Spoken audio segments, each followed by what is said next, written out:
He woke up without remembering his name. The sky was gray and the world around him white, a stark, cold, silent white. Snow covered everything, and so did he. His arms trembled, his bare hands burning like cold embers. There was no sharp pain, just emptiness, the kind of numbness that comes not just from the cold, but from oblivion. For a moment he thought he was dead. But if he was, why did his heart still hurt so much, even without remembering anything? He tried to stand. His legs gave out. His body felt heavy, as if he'd been buried there for centuries. The silence of the forest was absolute, as if the world had stopped at the exact moment he fell. And then he saw. Footprints, not his. They circled around where he lay, large, deep, wild, as if something had walked around him, over and over, observing. He swallowed hard. He tried to understand, but there was no memory, no voice in his head, no name, no face, just the feeling that this wasn't the first time, that he'd been there before, that the snow knew he was there, and what's more, the forest was waiting for him. His breathing grew heavy, the air seemed thicker with each step. As he tried to walk, a hum echoed in his mind, low, subtle, almost a whisper, like the sound of the wind. But the wind said his name, a name he couldn't remember. The snow fell harder, the world grew even quieter, and then, just ahead, between the trees, a dark figure, standing still, watching, a wolf, black as pitch, eyes like burning coals. He didn't growl. He didn't move. He just acknowledged. He felt it. This was no ordinary animal. It was an echo, a reflection, or maybe the only part of him that still remembered who he really was. But what makes a wolf wait for a man who no longer remembers what he was? Don't look back yet. The story has only just begun. Keep watching, before the snow erases what's left of it. The forest seemed to breathe, not with life, but with memory. Every tree, every breath of Something wind he couldn't carried, explain. as if the whole place was trying to whisper a forgotten truth. He walked slowly, his feet dragging in the snow, leaving a trail that disappeared behind him almost as quickly as it formed. And even though the silence filled the air, he began to listen. Voices. They didn't shout. They didn't call. They just murmured. At first, he thought it was the wind whistling through the frozen branches, but the words had shape and weight. Times, you promised, the wolf remembers. He looked around, his heart racing, but there was no one, just the shadows of the forest, the wolf's markings, and that unbearable feeling that something was watching, from within, from inside him. With each step, the whispers grew clearer.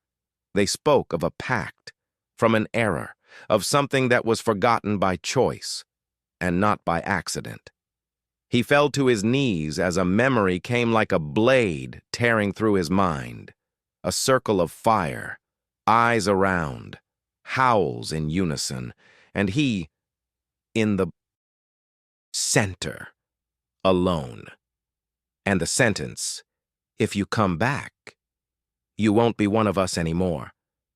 The cold seemed to have lessened, but not because the weather had changed, because something was approaching, something that knew him better than he knew himself.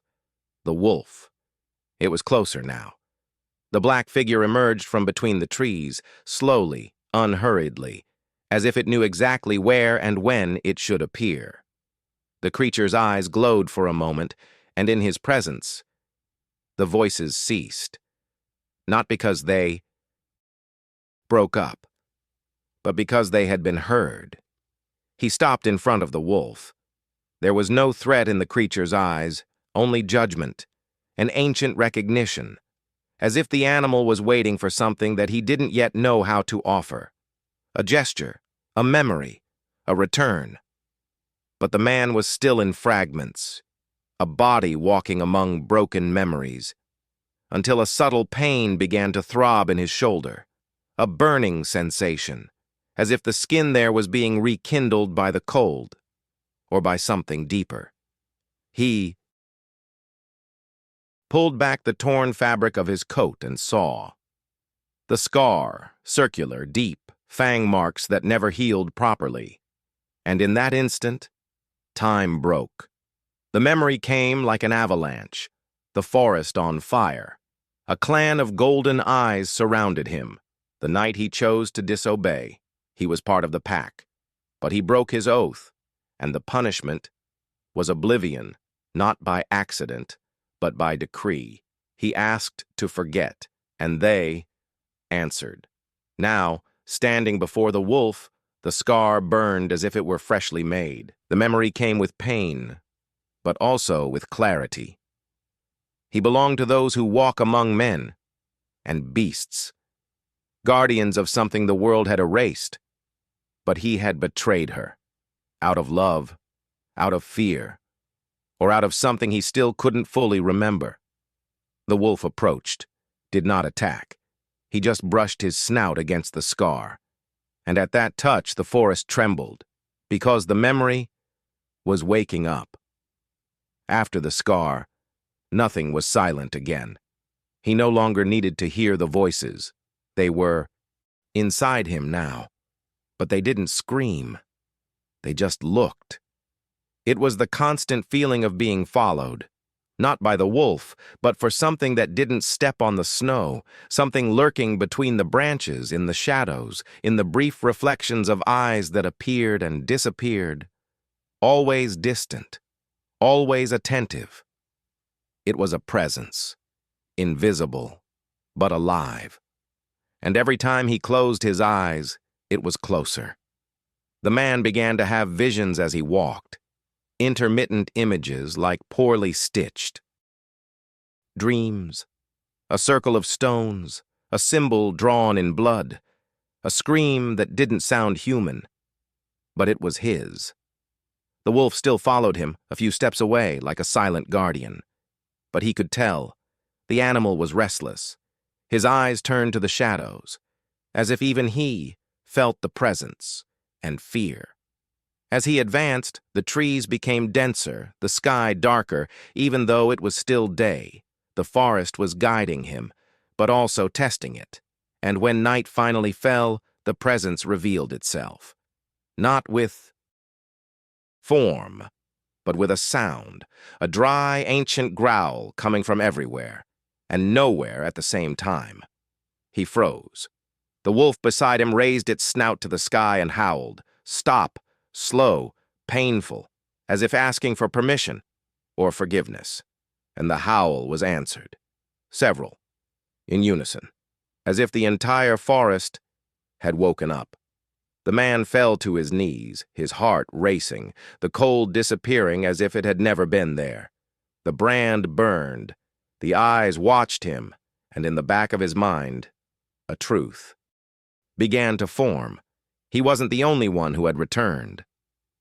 The snow started falling differently that night, not like before, soft, silent. She was now plummeting as if the sky were falling apart. Thick white flakes covered everything in seconds, erasing footprints, trails, memories. But he didn't hide anymore. He remained standing in the center of the clearing, his eyes open, even as the cold bit his skin. All around, shadows moved among the trees, some on 4 legs, others, no. He felt their presence before he saw them. A pack that no longer walked in the world of men. They surrounded him in silence. No sound, no growl. Just eyes. Eyes that judged, eyes that remembered. In the midst of the storm, he remembered everything. Your name, your mistake, and the reason for having asked to be forgotten. He had betrayed the pack out of pity. He had disobeyed the right, saved a child marked by the forest, and because of that, it had been erased. But now, back, he was no longer the same.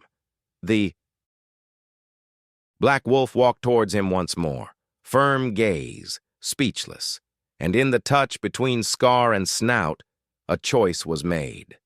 The man did not speak, but he howled, a deep howl, full of pain and belonging.